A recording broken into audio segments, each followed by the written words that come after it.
Hi guys, gals, welcome to Canadian Immigration Channel. Now I would like to discuss with you very quickly on what to do if you're looking to participate in the recent New Brunswick job fairs.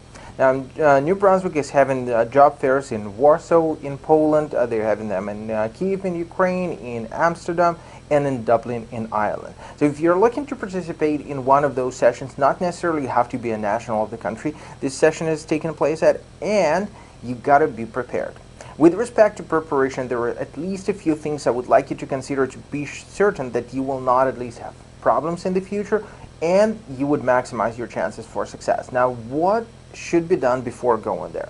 Obviously, with respect to NOC codes, which are required, make sure that your Express Entry profile, if you have one, will reflect everything you're saying about yourself, right? So if your NOC code is 2173, 2174, right, and your code isn't there in the session, make sure that it is reflected in your Express Entry profile as well, right? So there are no dirty surprises later on, because maybe in your Express Entry says that your primary NOC is 2172 and you've been working in 2172 for your entire life. So make sure that those NOC codes, they're matching each other, and make sure that you have a proof of them. So we're going to the second part with respect to the proof. Now, proof comes down to your reference letters. References should be there before you come to the session. So you have to have those references. They might be asked for. Employers are looking at those references, and you gotta be aware of what's written there with respect to what exactly you were doing, what exactly you were performing as for a standard job interview, okay? But you have to be aware that these references will be needed, not necessarily originals, right? You could bring copies, that's absolutely okay. How to write references, watch our previous videos. We give you those free samples on our website where you could structure those references equally, where you could just get yourself an idea what has to be written in there. But those references should be nicely polished, if you will. They should be done neatly. Now, your resume should be done neatly and rightly, of course, as well. If you're not aware how Canadian resume is done, Google it. Google for resume builder. Just do yourself a homework, right? Making sure that at least you make sure that your resume is as close to Canadian standard as possible, right? No pictures in there, no religious affiliation. Everything is related to the position you're looking for.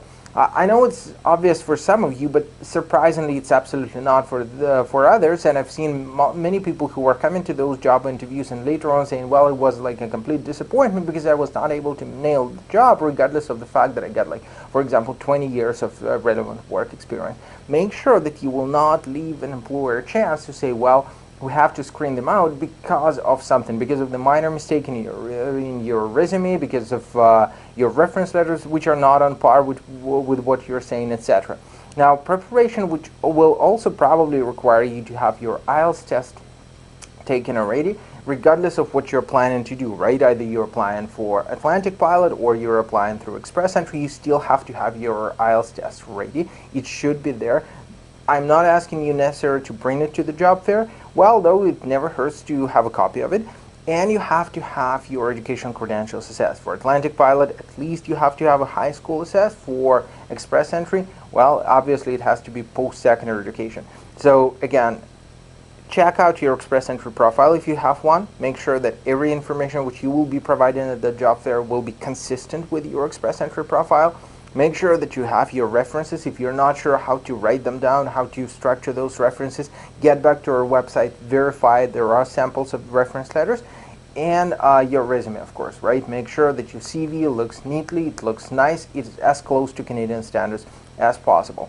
So that would pretty much be it. Remember about IELTS, remember about the fact that you will have to undergo educational credentials assessment. Ideally, you would have it in advance. Well, and if you're looking to participate, register right now. The time is still up. You will be able to come in and hopefully you will nail yourself a job offer from an employer. Stay tuned with us and, of course, subscribe for the channel.